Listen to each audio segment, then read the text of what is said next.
था, लेकिन जब आरसीएम में आए, या हम अपनी बात करें, हमने छोड़ी, या हमने कादरी सर की बात करी जिन्होंने टीचर की छोड़ दी, या हमारे आज भी टीचर यहाँ बैठे हैं, उसका एक ही मात्र कारण है, वो है आरसीएम की सुरक्षा। बाकी कामों में आपको सब चीजें मिल जाएंगी, सुरक्षा नहीं मिलेगी। और आदमी क्यों अनिश्चित है भारत में? सुरक्षा के लिए। इस सर्कल को बड़े ध्यान से देखना और महसूस करना। और ये सर्कल ये सोच के नहीं देखना ये किसका सर्कल है, ये सर्कल हम सबका अपना सर्कल है। इस सर्कल में कुछ लोग होते हैं, एक चित्र ये होता है, ये होते हैं, ये होते हैं, और एक चित्र ये होता है। इसको भारत सरकार सबसे छोटा परिवार मानती है। ये आप हो, ये पत्नी है, ये बच्चे हैं, ये बूढ़े माँ बाप है। परिवार बड़ा भी हो सकता है, लेकिन सबसे छोटा परिवार भारत सरकार इसी को मानती है। कहीं 3 बच्चे हैं, कहीं 4 बच्चे हैं। इनमें आप कहां हो महसूस करो, आप सबसे ऊपर हो। इसको बहुत गंभीरता से समझना, आपको आरसीएम शायद समझ में आएगा, क्यों क्लियर होगा। आप सबसे ऊपर हो तो इसका मतलब है जिम्मेदारियां आप पर ज्यादा हैं। जो आदमी जितनी ऊंचाई पर होता है उसकी जिम्मेदारियां ज्यादा होती हैं। आज मान लो सर है, टीचर है, इनकी जिम्मेदारी जो होगी प्रिंसिपल की उनसे ज्यादा है। इनके ऊपर और कोई अधिकारी होगा, उनकी और ज्यादा है। कांस्टेबल की कम है, थाना इंचार्ज की ज्यादा है, एसपी की और ज्यादा है। पद जितना ऊंचा होगा जिम्मेदारियां ज्यादा है। तो इस परिवार में सबसे ऊंचे पद पर आप हो, तो देखना कितनी जिम्मेदारियां। पत्नी को कब क्या चाहिए आपको चिंता है, बच्चों को कौन से स्कूल में शिक्षा दिलानी है आपकी चिंता है, माता पिता को कौन से अस्पताल का इलाज कराना है ये आपकी चिंता है, घर कब बनाना है ये आपको चिंता है, कार कब लानी है ये आपकी चिंता है, परिवार में लेन देन कैसे करना है ये आपकी चिंता है, रिश्तेदारियों में कब आना जाना है ये सब आपकी चिंता है। और इसी चिंता के चलते सबसे पहले घर में ये बीमार होता है। अभी मोदी सरकार जी ने एक सर्वे कराया, लगभग 8 महीने हुए होंगे, आप गूगल पे सर्च करना, 87% लोग टेंशन में जी रहे हैं भारत में। और गरीब नहीं, इनकम अच्छी है, 1 लाख, 5 लाख, 10 लाख, 15 लाख वाली भी है। चिंता क्यों है? जॉब में प्रेशर है और व्यापार में पूंजी लगी हुई है, और सुरक्षा के नाम पे कुछ नहीं है। एक कड़वा सच है नवादा वालों, और सब जानते हैं, जो आया है वो जाएगा। कड़वा सच है। तो इसमें फिर तकलीफ क्यों है? इसमें क्यों परेशान होना? जो आया है वो जाएगा, सदियों से आ रहा है। दुख पता है कब होता है? अगर बेटा पिता को आखिरी टाइम पे कंधा देता है, ये दुख का विषय नहीं है, ये नियम है। दुख कब होता है? जब पिता बेटे को कंधा देता है। और भारत में सबसे ज्यादा यही हो रहा है, बेटा पिता को कंधा नहीं दे रहा, पिता बेटों को कंधा दे रहे हैं। जब आप सुनते हैं ना बॉर्डर पे 7 जवान शहीद हो गए, तो पिताजी कोई थे बॉर्डर पे इनके बच्चे थे, ये तो गांव में थे। आप सुबह, हम जिस होटल में रुके थे, तो सुबह वो पेपर डाल कर गया, पटना का, उसने पेपर में लिखा एक ही परिवार के 4 लोग कार में ट्रक से टक्कर हुई, चारों ऑन द स्पॉट खत्म हो गए। क्यों हो गए? वो कार में थे, लेकिन उनका परिवार घर ही है। आपके माता पिता यहाँ कोई आए हैं, सबके बच्चे भी नहीं आए, सबकी, आज हमारा तो कोई नहीं आया, हम अकेले ही हैं, तो हम यहाँ हैं, हम ही तो भाग रहे हैं भारत में। तो घटना कब घटेगी? जो भाग रहा है। बाइक उसी की तो टकराएगी कार से जो भाग रहा है, कार उसी की तो ट्रक से टकराएगी जो कार में भाग रहा है, ट्रेन उसी की तो ट्रेन से टकराएगी जो ट्रेन में भाग रहा है, फ्लाइट में उसी में तो आग लगेगी जैसे अहमदाबाद की लगी जो फ्लाइट में भाग रहा है, और यही भाग रहा है। दुख इसी बात का तो है। विचार करना केवल, जिस दिन ये घटना घट गई, और ये याद रखना नवादा वालों, आज तो नहीं लगता, ये समझ में भी नहीं आता, जिस दिन परिवार का मुखिया चला जाता है ना, केवल ये आदमी माइनस होता है, उसी दिन ये परिवार जीरो हो जाता है। या बहुत सारी बहन बेटियां बैठी हैं, ये बात हम कहना नहीं चाहते स्टेज से, क्योंकि हम पूरा भारत घूमते हैं। आप बड़े शहरों में जाकर देखो, जब पति चला जाता है, बच्चे छोटे होते हैं, माता पिता बूढ़े होते हैं, इस महिला को कितने गलत दौर से गुजरना पड़ता है। अगर उस कहानी को सुन लो ना, रोम रोम कांप उठता है। उसके पास कोई ऑप्शन नहीं है। और ये गलत फहमी में मत रहना। एक गलत फहमी हमारे साथ, रिश्तेदार साथ दे देंगे, भाई साथ दे देगा। वो तो करोड़ों में एक भाई होता है जो साथ देता है, वो अरबों में एक रिश्तेदार होता है जो साथ देता है। क्योंकि हमारे यहाँ एक कहावत है, अगर आपने सुनी होगी, बहुत अच्छा किसी ने 2 लाइनें लिखी हैं। लाखों रिश्तेदार होते हैं, जब पैसा पास होता है, टूट जाता है गरीबी में जो रिश्ता खास होता है।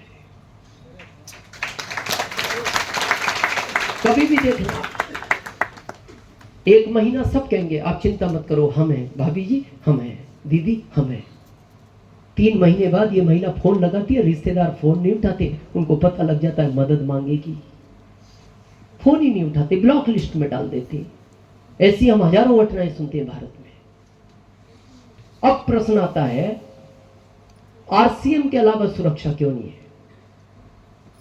आप डॉक्टर बन जाओ, इनकम 1 लाख है। आप इंजीनियर बन जाओ, इनकम 1,50,000 है। आप वकील बन जाओ, इनकम 2 लाख है। आप आईएएस बन जाओ, इनकम 1,75,000 है। तो पता है ये कब तक है? जब तक आप हो। जिस दिन ये डॉक्टर इस दुनिया से जाएगा, इसकी डॉक्टरी इसके साथ चली जाएगी। जिस दिन ये वकील इस दुनिया से जाएगा, इसकी वकालत इसके साथ चली जाएगी। आईएएस बन गए, अच्छा पद है, नाम है, सरकार की गाड़ी मिली है, सिक्योरिटी गार्ड मिले हैं, पत्नी को बिग गार्ड मिला है, सारी व्यवस्थाएं। घटना घटी, पद खाली हो गया, आईएएस का पद खाली हुआ। नवादा वालों, इस परिवार से इस पद पर किसको बैठाया जाएगा? क्यों नहीं? 18 घंटे पढ़ता था ये बच्चा, 6 नंबर का चश्मा लग गया। इसको नहीं पता था, अगर इसको जीवन में ये पता लग जाता ना, मैं मेरे पिता से पहले इस दुनिया से चला जाऊंगा। यहां कैसा जीवन होगा इसका? पत्नी के पास काम करने वाले नौकर चाकर, बच्चे 20,000 के स्कूल में पढ़ रहे होंगे, माता पिता का 25,000 का पटना के अच्छे अस्पताल में इलाज चल रहा होगा। और इसको ये पता होता ना, मेरे बाद तो मेरे माता पिता का इलाज भी कोई नहीं करा पाएगा, तड़प तड़प के मर जाएंगे, शायद ये स्कूल भी ना जाता और पिता को ना छोड़ता। फिर किस बात का हम सीना चौड़ा करके घूमते? और आज भी क्यों फिर हमें अहंकार है, मैं इस पद पर हूं, और आरसीएम को सोचते ये क्या है? अब इसकी ताकत देखना, और भगवान ऐसा किसी के साथ ना करे।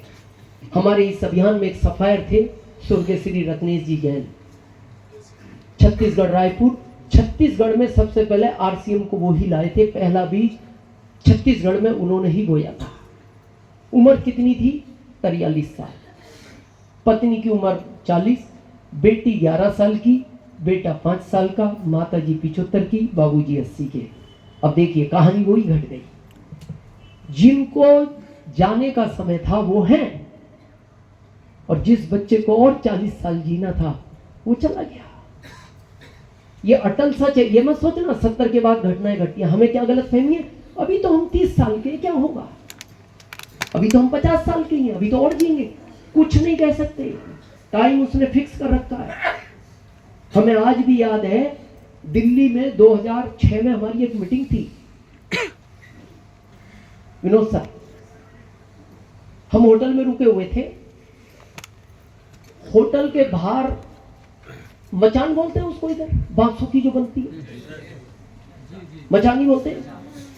10 बिल्डिंग की मचान, और 10वीं बिल्डिंग से पैर फिसला मजदूर का, बांस पे से आया बेटा, चीख रहा, और जब नीचे गिरा, अब हम भी देख रहे हैं। अच्छा, उस समय कानून ऐसा था, आप किसी की मदद करने जाओ, पुलिस आपसे पूछताछ करती थी। तो फिर वो तो सुप्रीम कोर्ट आदेश लाया, कोई ऐसे मदद भी नहीं करेगा, उससे कोई पूछताछ नहीं होगी। फिर ये चेंज हुआ, उस समय कोई नहीं गया, तो सबने पुलिस को फोन लगाया, आदमी मर गया, आदमी मर गया। तो पुलिस इतने आई नहीं, वो 15 मिनट बाद खड़ा हुआ, पहले उसने कपड़े झाड़े, फिर उसने ये देखा गिरा कहां से था, फिर चला गया। गिरा कहां से? 10वीं मंजिल। उसका टाइम उसने अभी नहीं लिखा था। और स्वर्गीय श्री रत्नेश जैन जी की तरह साथ पता क्या हुआ, ये 300 लोगों में खड़े थे, पूरी कॉलोनी के 300 लोग सड़क पे ऐसे खड़े थे। इनके धर्मगुरु आने वाले थे, बरसात का टाइम था। उधर से 3 या 4 बच्चे मोटरसाइकिल पे, छोटे छोटे बच्चे थे, तेज गति से आ रहे थे। भीड़ देख के घबरा गए तो बाइक का अगला ब्रेक मार दिया और वो बाइक जैसी पानी में फिसली तो वो भीड़ में घुस गई बाइक। कई लोग टकराए, कई लोग गिरे, खड़े हो गए, 2 लोग बेहोश हो गए, एक स्वर्गीय श्री रत्नेश जैन जी। अच्छा, गिरे कैसे? ऐसे, वो तो 10वीं मंजिल से गिरा, बेहोश हो गए। एक आदमी वापस होश में आ गया 8-10 घंटे में, ये होश में नहीं आए। डॉक्टर ने ऑपरेट किया, 24 घंटे बाद डॉक्टर ने कह दिया आई एम सॉरी। ये सफायर थे इस अभियान में। और आपको पता है सफायर का लाभांश होता है यहाँ 8 लाख कम से कम पर मंथ, ज्यादा कितना भी हो सकता है, ये कम से कम है। और सफायर थी। अब थोड़ा सा विचार करो, ये आरसी में नहीं होते तो कहीं ना कहीं इन कामों में होते, और इन कामों में होते ये परिवार से गए, ये परिवार तो सड़क पे आ गया। लेकिन आरसीएम की ताकत देखना, पद यहां भी खाली हुआ और पद यहां भी खाली हुआ, आईएएस का वहां भी तो खाली हुआ, यहां भी खाली हो गया, यहां भी खाली हो गया। यहां इस परिवार का कोई जिम्मेदार नहीं है। पद पर बैठाना तो छोड़ो, उनको कहो ठीक है हमें ज्ञान नहीं है, बच्चे छोटे हैं, मैं पढ़ी लिखी नहीं, माता पिता बूढ़े हो गए, मेरे को ये रुपए भेजते रहो जब तक मेरे बच्चे जिंदा है इस दुनिया में। लेकिन आरसीएम ने अगले ही महीने सुबह जैन जी को फोन किया, मैम दुख का विषय है, इस अभियान का एक बड़ा सिपाही हमने खो दिया, लेकिन आप घबराओ मत, आरसीएम परिवार आपके साथ है, आप अपने आप को संभालो, बच्चों का ध्यान रखो, माता पिता का ध्यान रखो, और आप अपने पेपर कंपनी को मेल कर देना, क्योंकि स्वर्गीय श्री रत्नेश जी जैन वाला पद खाली हो गया है, अगले महीने हम आपको इसी पद पर बैठाएंगे। और आज ये सुबह जैन आरसीएम की सफायर है, इनका भी 100 साल पूरे होंगे, उस समय ये बच्चा इस पद पर बैठ जाएगा। यही आरसीएम की सबसे बड़ी खूबसूरती है, 7 पीढ़ियों तक आपके परिवार का व्यक्ति इसी पद पर बैठता रहेगा जिस पद को जहां आप छोड़कर गए। बाकी नौकरी में अगर होता भी है ना, आईएएस से गए हो तो आपको कहा जाएगा चपरासी का बच्चा ज्वाइन कर ले, योग्यता होगी तो बना देंगे आईएएस, नहीं तो कोई बात नहीं। अच्छा, कितने लोगों को पता है स्वर्गीय श्री रत्नेश जैन जी इस दुनिया में नहीं है? काफी लोगों को। अब देखना, प्रभाव मैटर जाने का नहीं है, आर्थिक स्थिति जो बिगड़ती है परिवार की वही तो तकलीफ देती है। अच्छा, आपको पता है ना, तो इस परिवार को भी पता होगा कि स्वर्गीय श्री रत्नेश जैन जी इस दुनिया में नहीं है, परिवार को भी तो पता होगा। लेकिन इस परिवार में एक व्यक्ति को आज भी नहीं पता, वो है इनका 5 साल का बेटा। पता है क्यों नहीं बताया गया? बड़ी गंभीरता से सुनना, क्योंकि बच्चा पिता के बाद टूट जाता है। ये ऐसा पहला बच्चा है जो मां से ज्यादा पिता को प्यार करता था। आपने कभी यहां स्वर्गीय श्री रत्नेश जैन जी की मीटिंग कराई? वो नहीं आए। पता क्यों नहीं आए? वो सफायर इस बच्चे के जन्म के पहले बने, जन्म के बाद तो वो उनको जाने ही नहीं देता था, बाहर जाता था तो खुद साथ जाता था। वो एक ही बात बोलता था जब 1 साल का था, पापा मेरा आपके बगैर मन नहीं लगता, पापा आप मेरे को छोड़ के मत जाया करो, और पापा आप भी वादा करो आप मेरे को कभी छोड़ोगे नहीं। वो जब ड्रेस पहन के घर से निकलते थे ना, वो दोनों टांगे पकड़ के रो पड़ता था, कहता पापा नहीं आप नहीं जाओगे। तो वो समझाते थे बेटा फिर कार कैसे आएगी, घर कैसे बनेगा, तो पता क्या बोलता था, आप मम्मी को भेज दो ना, वो करेगी आरसीएम, मैं उनके बगैर रह जाऊंगा, आपके बगैर नहीं रहूंगा। वो हमें एयरपोर्ट लेने आते थे ना, वो बच्चा हमारे साथ बहुत खेला, तो हम बोलते थे, हमने कहा बेटा कार में नहीं बैठते ज्यादा, रोड पे भीड़ भाड़ रहती है। कहता नहीं अंकल, मेरे पापा के बगैर मैं नहीं रह सकता। और क्या मम्मी के पास? नहीं नहीं अंकल, मेरे को पापा ही चाहिए। इतना प्यार करता था। जब रात को उनका पार्थिव शरीर लाया गया 8 बजे, आपको पता है हमारे यहाँ ज्यादा लेट अंतिम संस्कार नहीं होता, तो पार्थिव शरीर रखा था। तो जाके पता है उनके पास क्या बोलता है, पापा 2 दिन से कहाँ चले गए थे? मेरे को बगैर बताए चले गए। मैं 2 दिन से खेला भी नहीं, मैं आपका इंतजार कर रहा था। चलो खड़े हो, खेलते हैं। उसको तो पता ही नहीं। तो वहां जो खड़े हुए थे उनके आंख से आंसू आ गए। क्या होगा बच्चे का? अभी नहीं बताया गया उस बच्चे को।